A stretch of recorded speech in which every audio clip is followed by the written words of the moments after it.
Something that always bothers me is whether I could have avoided some of these harrowing moments if I'd just been diagnosed earlier. But that's actually now a very controversial issue, because in America, psychiatrists seem only too happy to diagnose children. As a result, Susie Jensen, who lives outside San Francisco, has known for 5 years that both her young teenage sons are bipolar. I'm Stephen Fry. Nice to meet you. How do you do? Thanks so much Come for on in. letting us come. Thank you. Absolutely, no problem. Is there a thing you can say, you know your child's bipolar when, ... You know your kid's bipolar when they're putting their feet through a plate glass window in a rage after they have been raging for 3 hours about something that you can't even remember what triggered. And certainly risky and dangerous behavior. I mean, Yeah. Ian at one point went up on, we had an A-line roof, and he went up and was trying to walk the narrowest point of the A-line, you know, with his eyes closed. I didn't do it on the A little railway, extreme, but I used to you know, walk on roofs. Yeah, you know your kid's bipolar when the behavior is so extreme that I had a neuropsych evaluation done on Ian. Yeah. And when I went to get the results of the testing, the psychiatrist, he met me in the lobby. He said, you know, I've just, in all the years that I've been doing this, I haven't been this concerned about, you know, the results. And he went on to tell me a story that Ian had told him about he was walking into a room with bare feet and could feel a sensation under his feet that he couldn't recognize. Until all of a sudden he looked down and realized that it was my dismembered body all over the floor that he was trotting over. Now that is... Yeah, you don't want to hear that really, do you? Concerning. How old is he then? 6. 6 years old. Do you ever enjoy your mania, or do you find it a real No, tough? I don't. No. I mean, I don't like it. No. So when you're doing something like bad, like throwing something or fighting In a bad mood in a fight or something. Yeah. Do you feel that's you and that you're right to be in a bad mood and the rest of the world is I do. is shit? I do sometimes, yeah. Yeah. I do. Diagnosed at 11, Ian's now 16. By that age, I'd already been expelled from school, so listening to him reminded me of my own attitude. It's actually, it's a drive. It's like it's feeding some need that he has. Yeah, that's And what I think, You can see too. it. You I can think see it. It's. Yeah, it is kind of a drive, something I need, something that happens.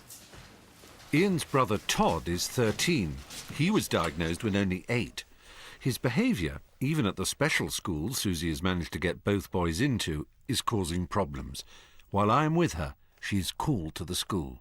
I'm normally not here until 2:30, but I got a call from the administrator saying that Todd had had a difficult morning and had actually, unfortunately, thrown a chair at a staff member and hit him. Was there a reason why you just cross?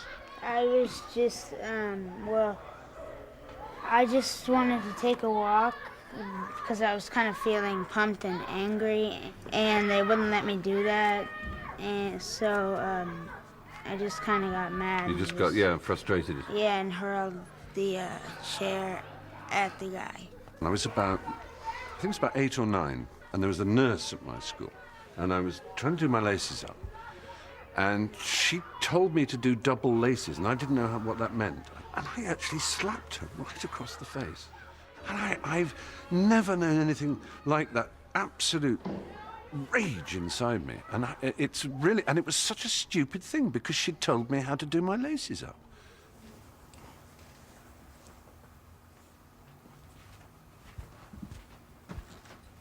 After a blow, especially a major one, very often he'll just shut down like this.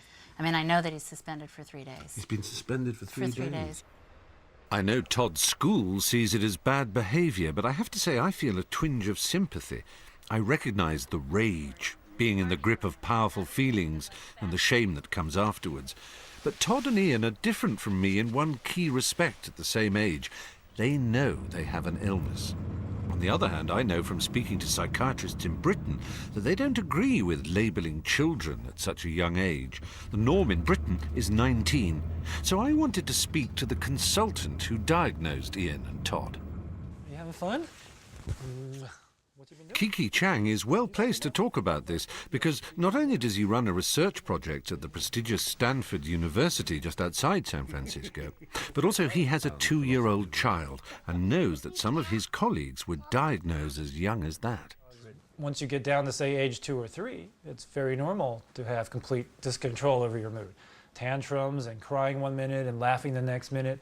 But I certainly have colleagues who are clear that they see it in 3-year-olds even. Certainly I have seen children who I think were 4 and a half who fit the bipolar criteria. They're having wild mood shifts and they're having unsafe behavior, they're not functioning, they're not developing correctly, they're losing a lot of time in their normal development. Everyone remembers the rise of ADHD over the 80s and 90s.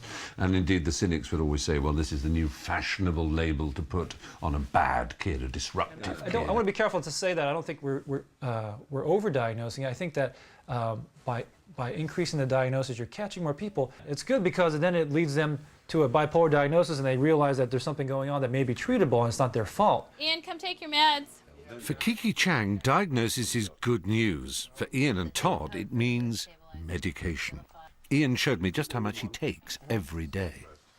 Welcome to our pharmacy. That's what I like. We're proud of it. It's beautiful. So you've got Prozac, Lamictal, Adderall, Klonopin's like a tranquilizer type? Yes. I can tell they help me behave when I'm having a hard time. This is Ambien, which I take. Oh, sleeping pill, isn't it? Yeah, and Concerta, which I take in the morning. Concerta is, that's like Ritalin kind of.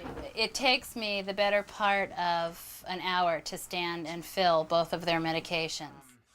All of that to take the edge off a 16-year-old's wilder behaviour. What I think, I'm not sure.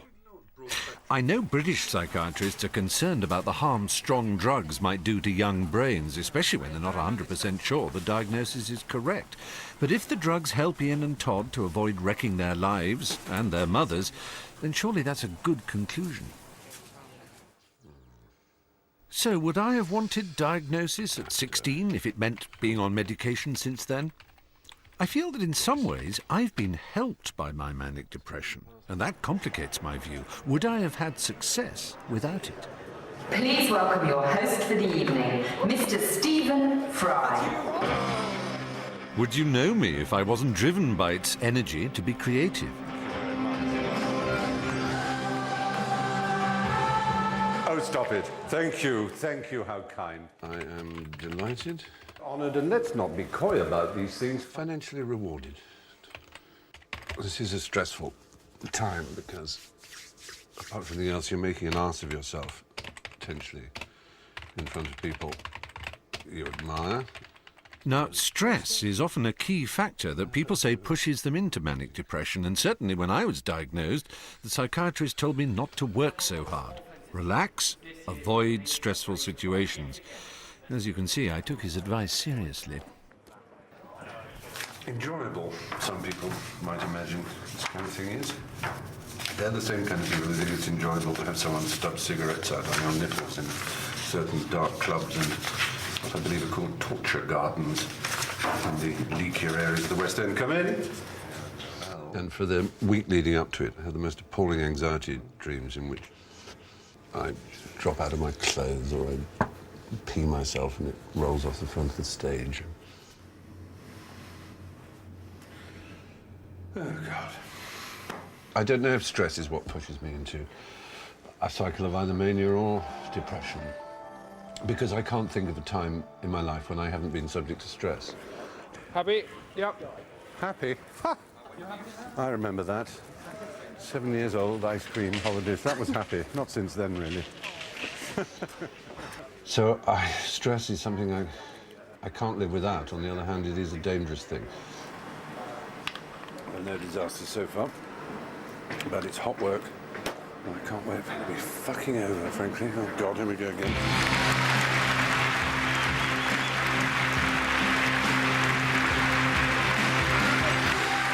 I am delighted, honoured, and let's not be too coy about these things, financially rewarded to welcome you to this most prestigious... Well, the real thing seems to go off okay for another year. I do manage to function despite my manic depression, and I'm sure it does help me to succeed.